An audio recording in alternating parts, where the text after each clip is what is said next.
ইফতারের জন্য বাগান থেকে আজকে সংগ্রহ।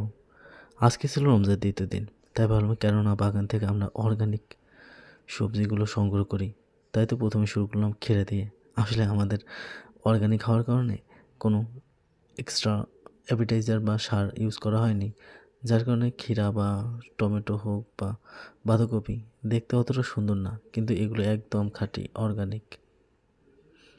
এরপর আমরা আমাদের ভুট্টা ক্ষেত থেকে কিছু বেবিকর্ন কালেক্ট করলাম।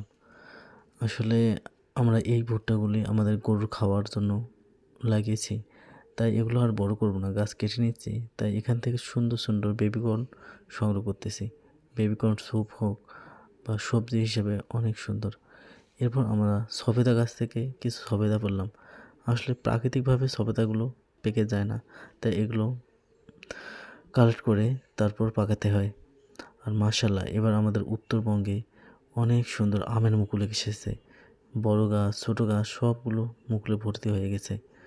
মাশাআল্লাহ, আমাদের বড় পুরাতন গাছগুলো তো হয়েছে, এবং আমরা নতুন করে বাগানে যে এবছর গাছ লাগিয়েছিলাম প্রায় 8 মাস বয়স হলো, সেগুলোতেও প্রচুর পরিমাণ মুকুল এসেছে।